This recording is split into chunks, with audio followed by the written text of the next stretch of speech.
There's a certain kind of silence you don't hear with your ears. You feel it. It hums in your chest. It tightens your throat. It sits beside you when the person who promised to stay walks away. I was 9 centimeters dilated when my husband decided he had had enough. Now let that settle for a second. 9 centimeters. And if you've ever had a baby or even watched someone have one, you know that's not the part where you pause for a marriage discussion. But there he was, standing near the window of that hospital room, arms folded like he was waiting on a delayed flight instead of his child. "I can't do this anymore, Renee." Those were his words, not "Are you okay?"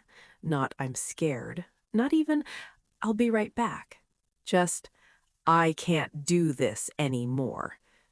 And I remember looking at him between contractions, thinking, "Sir, neither can I." But here we are. You ever notice how men can choose the worst possible timing, like they have a spiritual gift for it? Some leave on anniversaries, some leave at funerals. Mine left during active labor. And what hurt wasn't just that he walked out, it was how calm he looked doing it. No tears, no shaking hands, no second thoughts. Just a man adjusting his jacket like he had somewhere better to be. The nurse tried to stop him. "Sir, your wife—" "I'll call later." Later. Later is a dangerous word, especially when spoken by someone already halfway out the door. And then he was gone, and the room got quiet in a way that felt loud.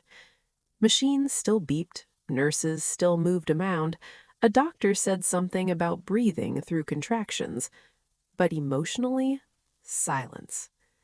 I remember gripping those hospital sheets and thinking, don't cry, not now. Don't give him that memory. Because sometimes pride is the only thing you have left when your dignity is bleeding out on a hospital bed. And here's something nobody tells you about being left while pregnant. It doesn't just break your heart, it rearranges your identity. Wife? Gone. Partner? Gone. Security? Gone. All while you're about to become somebody's mother. I gave birth to my son 22 minutes after my husband walked out of that room. 22 minutes. Isn't it strange how life and loss can happen in the same hour? When they placed my baby on my chest, I whispered, "It's just us now." And I meant it. But what I didn't know, what I couldn't possibly know in that moment, was that 12 years later, the same man who walked away from me in my weakest hour would be standing outside my church, begging. And when I saw him there, I didn't feel what you think I felt. But I'll tell you that part soon. Because before we get to that church parking lot, you need to understand what those 12 years did to me, and to him. What happened to me might have happened to you too, so listen to this story with your heart. And what happened to him in the end might happen to any husband who doesn't value his wife, so make sure you watch until the very end. People love to say, God won't put more on you than you can bear. I used to want to ask, respectfully, has he met me? Because 3 days after giving birth, I went home to a house that still had my husband's shoes by the door, his coffee mug in the sink, his half-read newspaper on the table, his absence everywhere. Now, if you've ever walked into a quiet house with a newborn in your arms, you know that quiet isn't peaceful. It's loud. Every cry echoes, every sigh feels heavy, and every time that baby looks up at you, it's like he's asking a question you don't yet know how to answer. My son, Caleb, had his father's eyes. Isn't that something? The Lord has a sense of humor. Big brown eyes, curious, watchful, and every time he blinked, it felt like a reminder of who left. Now let me say this, because some of you already thinking it. No, I didn't call him. No, I didn't beg. No, I didn't chase. Not because I was strong, but because something in me shut down. Have you ever been hurt so cleanly that you don't even scream? You just go quiet. That was me. He sent one text 2 weeks later. I need space. Space. I was still wearing maternity pads and he needed space. I almost laughed, and that laugh turned into something else. I didn't respond. Not out of revenge, out of survival. Because I realized something rocking that baby at 3:17 in the morning, when the world is dark and your thoughts get honest. If a man can leave you at 9 centimeters, he's already been gone a long time. And that's when the memories started replaying differently. The late nights at work, the sudden gym membership, the way he stopped touching my belly when the baby kicked. You know how hindsight comes with glasses you didn't own before? Oh, I saw clearly now. But clarity doesn't pay bills. Clarity doesn't buy diapers. So I did what women like us have always done. I adjusted. I went back to work earlier than I should have. My mother helped when she could. Church members dropped off casseroles and whispered prayers over my son's head. And through it all, I stayed quiet. Not bitter, not loud, just quiet. Because here's what I've learned about silence. Sometimes it's weakness, but sometimes it's discipline. And I refused to let my son grow up watching his mother beg for a man who walked out on both of us. Caleb took his first steps in our living room. He said, "Mama," before anything else, and yes, I counted that as a small victory. But around age 5, he asked the question I had been dreading. Where's my daddy? Now tell me something. Why do children ask life-altering questions while eating cereal? I knelt beside him and said, "Your daddy made some choices, baby, but you are loved." And he nodded like that was enough. Children accept what we normalize, but I saw it in his eyes over the years. The wondering, at school events, at basketball games, at Father's Day services. And every time I would squeeze his hand just a little tighter, because even though I stayed silent, God wasn't. And while I was busy building a life from the pieces he left behind, somewhere out there, the man who walked away was building something too, but it wasn't what he thought. And 12 years later, it would all come back to him, in a church parking lot on a Sunday morning he wasn't prepared for. Now, let me tell you something nobody prepares you for. When a man leaves during your pregnancy, people don't just look at him differently.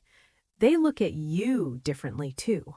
Some with pity, some with curiosity, some with that quiet judgment they think you can't feel. What happened? Was there someone else? Did you two try counseling? As if labor wasn't dramatic enough, I learned quickly that being a single mother in your 30s comes with an invisible name tag. Strong, but probably difficult. Faithful, but maybe naive. Put together, but surely lonely. And lonely? Well, lonely is an interesting word. Because yes, there were nights when the house felt too still, when I wished someone else could hear the baby monitor, when I wanted another adult to say, "You're doing okay." But here's the part people don't talk about. Peace is addictive, and after the chaos of wondering where my husband's heart had been for months, the quiet started to feel safer than partnership.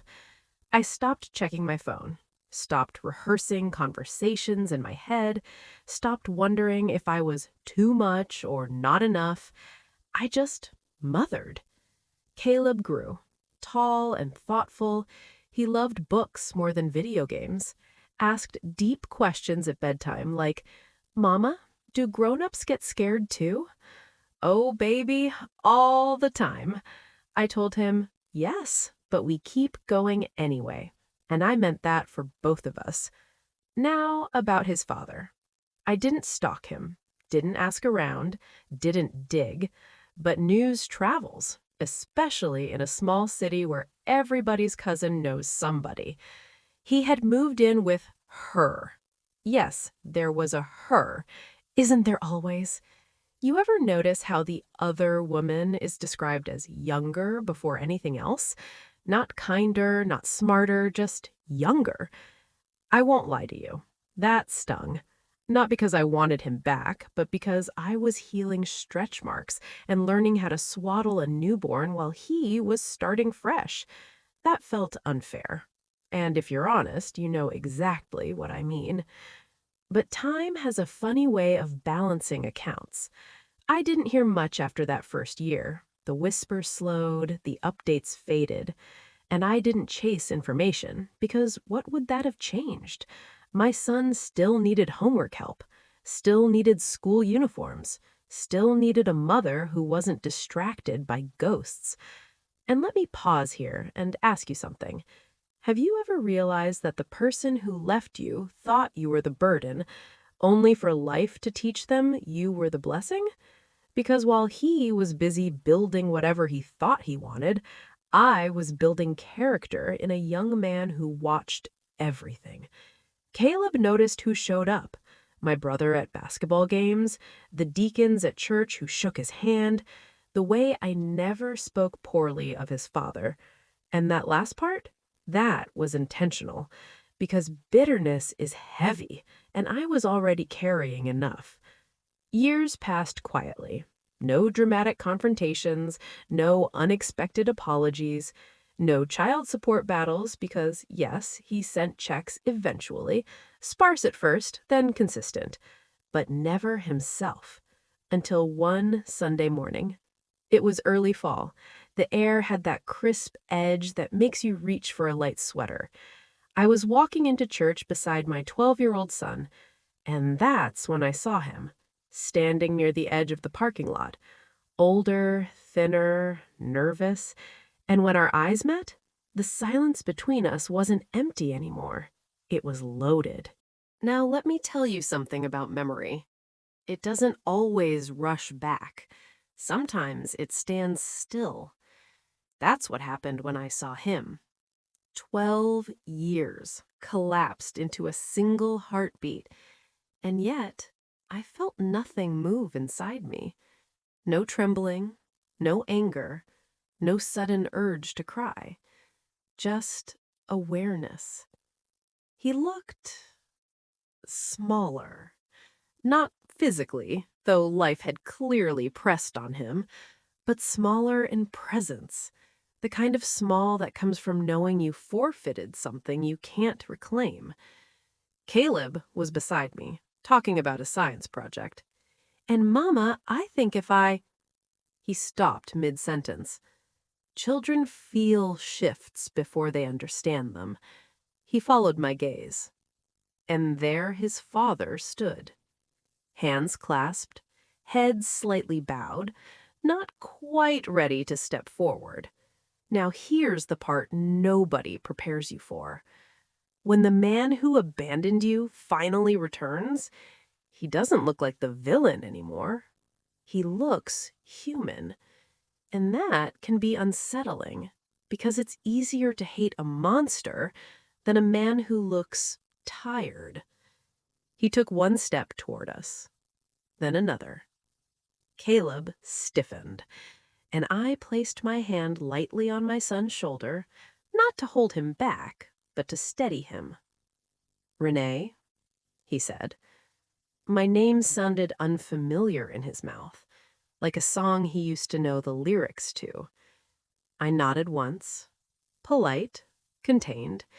Church members were walking past us, offering cheerful good mornings, unaware they were stepping through history. And that's when he said it. "I need to talk to you." Now, let me pause and ask you something. Why do men who leave always say they need to talk? As if need wasn't something we understood in hospital rooms. I glanced at Caleb. "Go ahead inside, baby. Sit with Aunt Denise." He hesitated. "Mama." "It's okay." He walked away slowly, but not before giving his father a look that wasn't anger. It was evaluation. That boy had grown into discernment. When Caleb disappeared through the sanctuary doors, the parking lot felt wider, quieter. He swallowed. "I made mistakes." There it was, the most expensive sentence a man can ever say. But I didn't rescue him from it. Silence can be a mirror if you hold it steady long enough. I was selfish, he continued. I thought I wanted something different, something easier. Easier. You ever notice how easier often means less responsibility? He rubbed his hands together like he was cold. She left. Ah, there it is.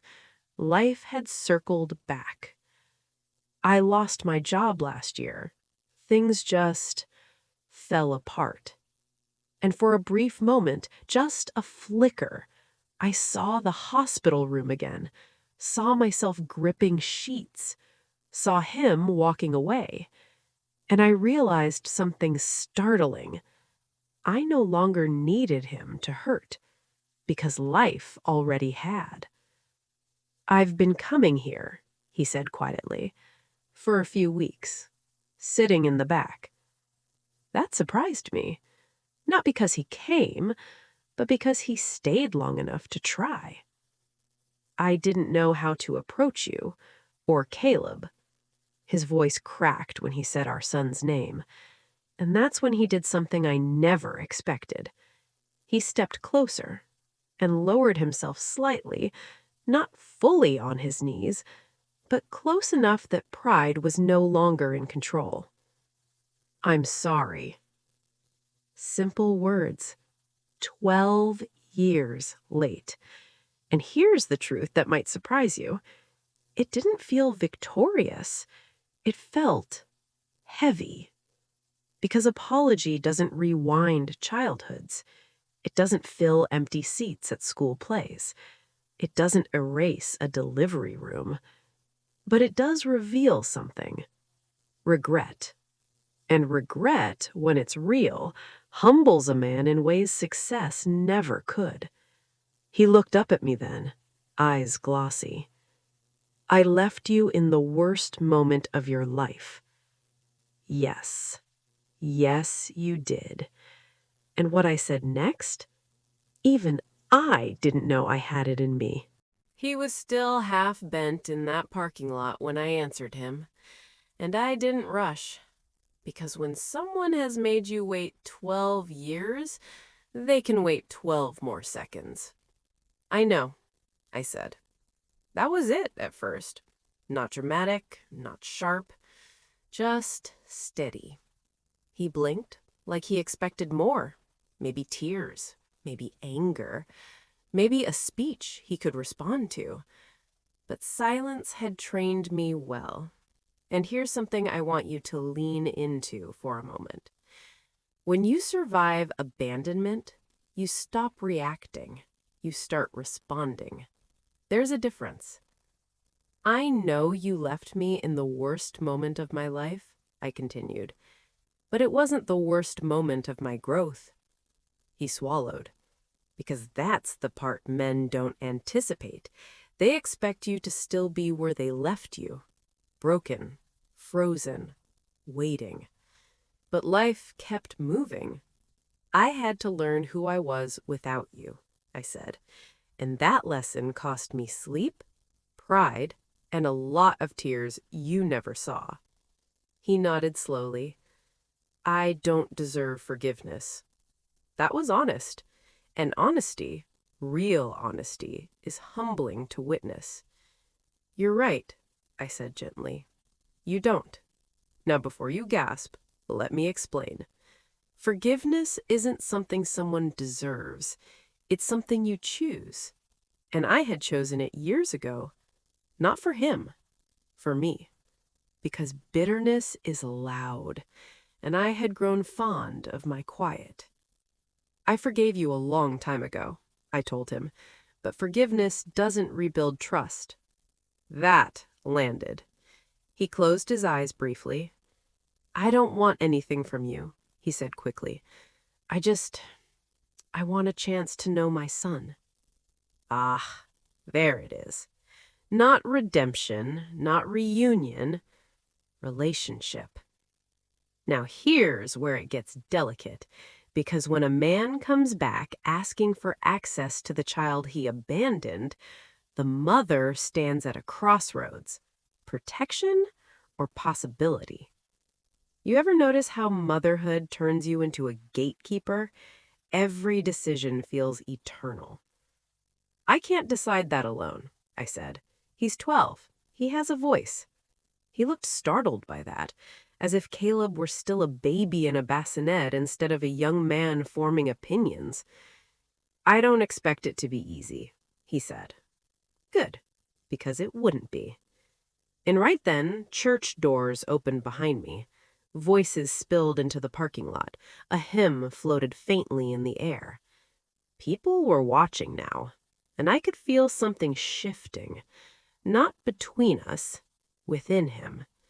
Because humility in private is one thing. Humility in public, that's different. He looked around at the church members, at the building, at the life he had not been part of. I was proud, he admitted quietly. Too proud to admit I was wrong.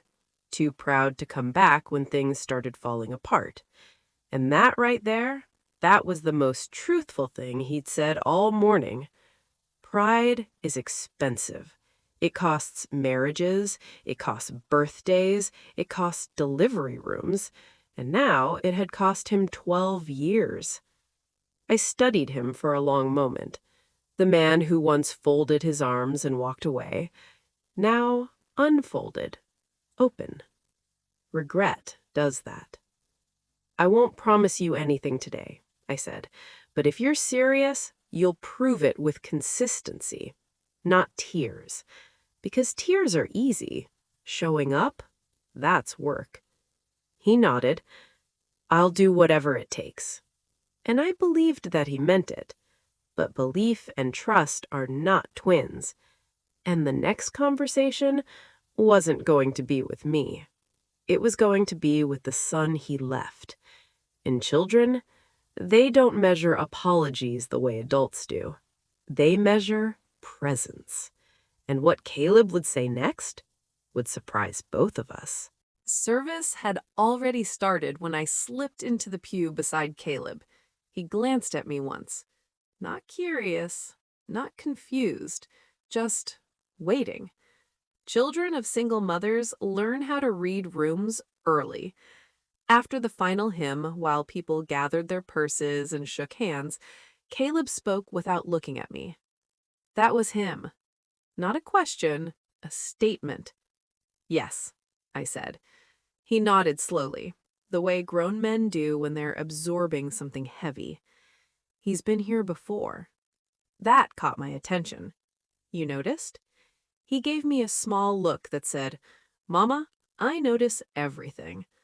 I saw him sitting in the back a couple Sundays ago, he continued. He kept staring at me. My chest tightened. Not out of fear, out of realization.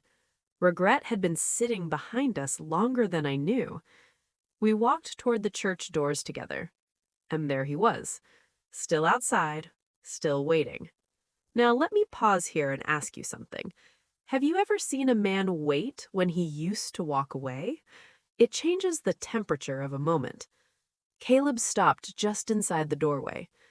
I want to talk to him, he said, and for a split second, I felt that old protective fire rise up. But I swallowed it, because motherhood isn't ownership, it's stewardship. I'll be right here, I told him. He stepped outside, and suddenly, I wasn't the woman in the delivery room anymore. I was a mother watching two generations of choices collide. They stood face to face, same height now, same eyes. My former husband, opened his mouth first. Hi, Caleb. My son didn't smile, didn't frown, just studied him. You left. Direct. Clean. Children don't decorate truth. I did, his father said quietly. Why? And there it was, the question that had lived in my house for years. Why? Now, if this were a movie, this is where dramatic music would swell. But real life? It's quieter. His father exhaled. I was selfish and scared, and I thought I wanted something else more than I wanted responsibility. Caleb tilted his head slightly. You didn't even stay for my birthday.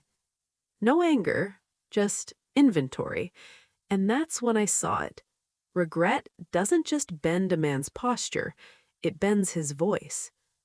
I know, he said. I missed a lot. I can't fix that.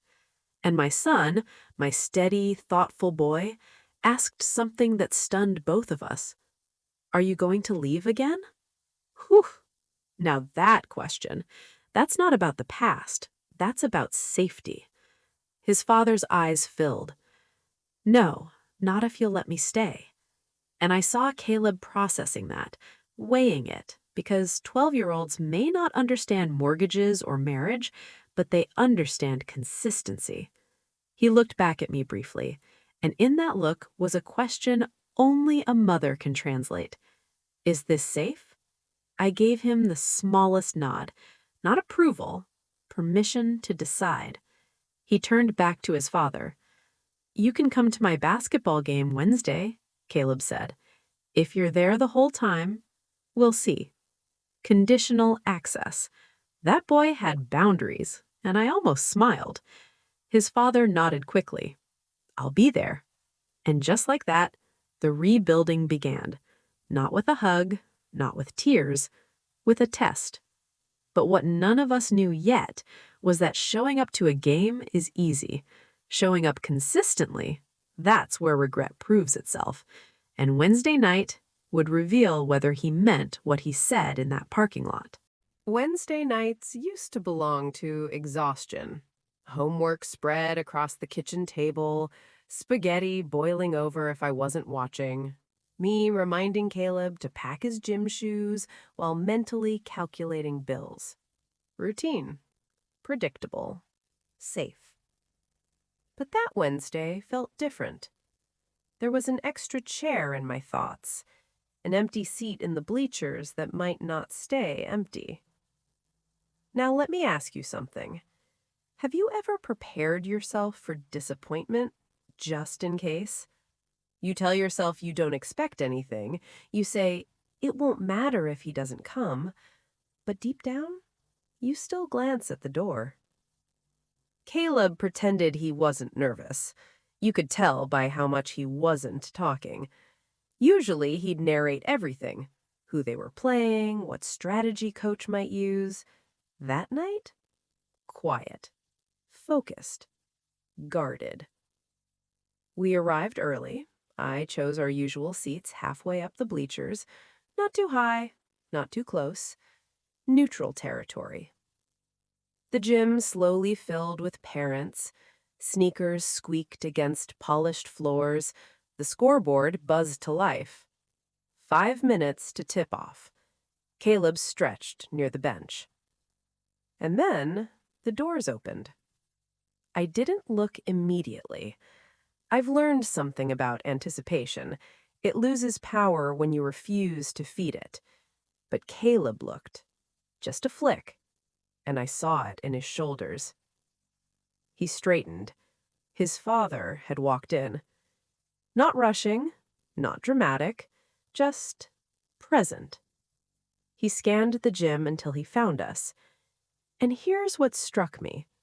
He didn't wave at me. He didn't try to reclaim familiarity. He walked up the bleachers quietly and sat 2 rows behind us. Close enough to see, far enough to respect space. That mattered. The game started. Caleb played hard. Not flashy, not reckless, focused. Every now and then I could feel it, his awareness that someone new was watching, or maybe someone old. Midway through the second quarter, Caleb stole the ball and drove it down the court. Layup. Clean. The gym erupted in cheers, and behind me, I heard it. His father clapping. Not shouting, not trying to claim credit, just clapping. Steady. And something inside my chest shifted. Because applause isn't the same as presence, but it's a start. Now let me tell you what impressed me most. He stayed. Through halftime, through the missed free throws, through the final buzzer when Caleb's team lost by 4. No slipping out early, no excuses. When the game ended, Caleb looked up at the bleachers before walking toward the locker room. His father was still there, waiting. After the crowd thinned, Caleb approached him. I stayed seated, close enough to see, far enough to let them breathe. "You came," Caleb said. "I said I would." Simple. But consistency is built on simple, kept promises. They talked for a few minutes. Nothing dramatic, just small conversation. School, basketball, favorite subjects. When Caleb walked back to me, his expression was thoughtful. "He stayed the whole time," he said.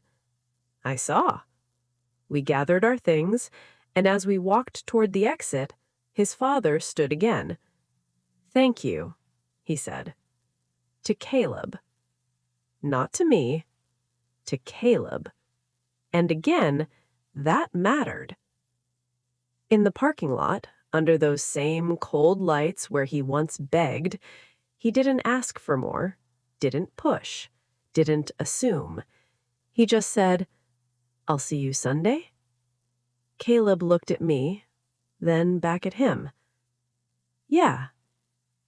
Progress. Small, fragile, real. But here's what life has taught me. Consistency isn't proven in 1 week. It's proven in ordinary Tuesdays, in forgotten moments, in the months after apologies fade. And the next few weeks would test whether this was repentance or just loneliness dressed up as regret. Now, let me tell you where most reconciliations fall apart. Not in dramatic arguments, not in loud betrayals, in ordinary days. Because it's easy to show up when emotions are high, it's harder to show up when life is boring. And the next few weeks were nothing but ordinary. He came to church, sat in the back, stayed through the benediction. Sometimes Caleb would walk out and speak to him for a few minutes. Sometimes he wouldn't. No pressure, just slow exposure. And every Wednesday, he was at the games, early. I tested something quietly. 1 week, I arrived 10 minutes late on purpose, just to see. He was already there, sitting alone, watching warm-ups. That told me more than any apology. Now let's be honest for a moment. Part of me wanted him to fail. Not out of cruelty, but out of protection. Because if he failed now, Caleb would recover easier than if he failed later. You understand that kind of thinking, don't you? But he didn't fail. He asked about homework, started texting Caleb directly, respectful messages, nothing overwhelming. "Good luck on your math test. Proud of how you played tonight." Small seeds. And something surprising began happening. Caleb started smiling more after games. Not wildly, just subtly. There's a difference in a boy who feels watched and a boy who feels seen. Now, here's where it got complicated. One Sunday after service, he approached me again. Not desperate this time, measured. "I've started counseling," he said. I blinked. That wasn't something I expected. I realized I didn't just leave you. I ran from responsibility my whole life. Now that's growth language, not romance language.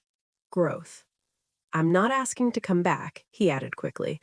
"I just want to be a better father than I was a husband." And I appreciated that distinction, because let me make something clear for anyone listening who needs to hear it. Forgiveness does not automatically mean reconciliation. Sometimes the relationship that's restored isn't the marriage, it's the maturity. And I had no intention of reopening doors that God had already closed. But co-parenting, that was different. That was about Caleb. Weeks turned into 2 months. 2 months turned into 3. No missed games, no broken promises. Even on a rainy Tuesday night when the gym was half empty and Caleb barely played 5 minutes, he stayed, clapped anyway. And one evening, as we drove home, Caleb said something that settled deep in my heart. He's trying. Yes, he was. And effort, when consistent, begins to rebuild credibility. But here's the thing about regret. It doesn't disappear once you start doing right. It lingers. You can see it in quiet pauses, in the way he sometimes watched Caleb laughing with me, like he was measuring years he couldn't retrieve. And one afternoon, after practice, he asked if we could all sit down, together, at a diner near the school. Now that request, that was bigger than a basketball game, because sitting at a table means facing history. And I agreed, not for nostalgia, for clarity, but what he would say over coffee and fries would shift something in a way I didn't expect. There's something about sitting across from someone you once loved that feels like time folding in on itself. The diner was simple. Red booths, laminated menus, the smell of coffee that had probably been brewing since 6 a.m. Neutral ground. That was intentional. No home-cooked meals, no emotional music, just fries and truth.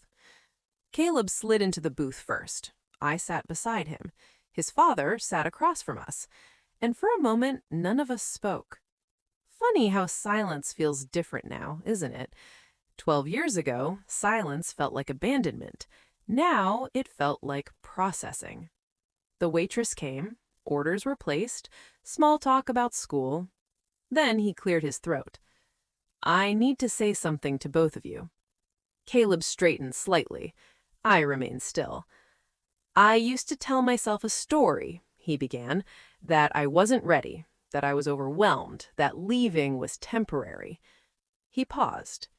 But the truth is, I didn't want to look weak. There it was again. Pride. He looked at Caleb. I thought real men didn't admit fear, so instead of saying I was scared, I disappeared. Caleb didn't interrupt, didn't nod, just listened. And when things started falling apart in my new life, he continued, I was too ashamed to come back. Ashamed. That word carries weight, because shame doesn't just keep you away from people, it keeps you away from growth. I watched from a distance longer than you know, he said quietly. School events, online updates. I knew when you made honor roll. My heart tightened at that. Watching but not walking in. That's a particular kind of regret. Caleb spoke then. If you knew, why didn't you come? Direct. Again. His father met his eyes. Because every time I thought about facing your mother, I remembered that hospital room. There it was. The delivery room had haunted him too. I have replayed that day more times than you can imagine, he said, voice low. I thought leaving would make my life easier, but it made everything harder. Now, let me pause here. Regret doesn't always show up immediately. Sometimes it waits until the distraction fades, until the new relationship cracks, until the job disappears, until the house is quiet. And then it whispers, you had something good. The food arrived. None of us touched it right away. I'm not asking to be called Dad tomorrow, he said to Caleb. I just want the chance to earn something. Earn. That word mattered, because fatherhood isn't biology, it's presence. Caleb studied him for a long moment. You missed a lot, he said softly. I know. You don't get to act like it didn't happen. I won't. And then my son did something that told me I had raised him well. You can keep coming, but don't lie to me, ever. Boundaries. Clear, healthy. His father nodded, eyes wet. I won't. We finally started eating. Fries went cold, conversation warmed. Nothing dramatic, just the slow, careful stitching of something fragile. As we stood to leave, he said something that caught me off guard. I don't expect us to ever be what we were. And I answered calmly, we're not supposed to be. Some chapters close, not because there's no love left, but because the lesson has already been learned. And as we walked out into that evening air, I realized something surprising. I wasn't angry anymore, not even a little. But forgiveness doesn't mean forgetting. And what happened next, months later, would prove whether regret had truly reshaped him, or whether this was just a season of guilt. Months passed. Not dramatic months, not cinematic months, just steady ones. And that's how you know something is real. He kept coming. Games, church, parent-teacher conferences. The first one nearly made me laugh. You should have seen him sitting in that tiny student desk, knees practically at his chest, listening to Caleb's math teacher explain fractions like it was a board meeting. Growth looks awkward sometimes, but it shows up anyway. Now let me ask you something. Have you ever watched someone become the person you once begged them to be, only after you stopped begging? It's humbling and a little ironic, but here's the truth I had to sit with. He wasn't becoming this man for me. He was becoming him for himself and for his son, and that's the only way change sticks. One evening after church, as the sun dipped low and the parking lot glowed gold, Caleb lingered behind to talk to him. I stayed near the car, not hovering, just present. I watched my son laugh at something he said. Not forced, natural. And in that moment, something inside me unclenched. Because the fear that had lived quietly in my chest for years, the fear that my son would feel permanently fatherless, softened. Not erased, but softened. Later that night, Caleb knocked on my bedroom door. "Can we talk?" Now, if you're a mother, you know that tone. It means something important. He sat on the edge of my bed. I think I want to call him Dad. I didn't react immediately, because names carry weight. "Why?" I asked gently. "He's trying," Caleb said, "and he doesn't act like he deserves it. He just shows up." Shows up. There it is again, the simplest measure of love. I nodded slowly. "That's your choice," I said, "not mine." He studied me for a second. "Are you okay?" Oh, that question. You see, children worry about their mothers more than we realize. "Yes," I said honestly. "I made peace with what happened a long time ago." And I had. Not because it didn't hurt, but because holding on to that hurt would have shaped me into someone smaller. And I refused to let abandonment shrink me. The next Sunday, after service, Caleb approached him. I watched from a distance, and I saw it. The moment. Caleb hesitated, then said it quietly. "Hey, Dad." That word landed like redemption. Not loud, not flashy, just earned. His father froze for half a second, then exhaled like he'd been holding his breath for 12 years. Now here's what I want you to understand. This story isn't about a man who left and came back to reclaim his family. It's about a woman who stayed, who didn't collapse in the delivery room when she was abandoned, who raised a son without poisoning him with bitterness, who learned that silence can be strength. And it's about a boy who gave his father a second chance, not because the past disappeared, but because the present proved itself. As for me, I never remarried. Not out of fear, not out of loyalty to the past, but because I discovered something in those quiet years. I liked who I became. Strong, steady, unapologetically whole.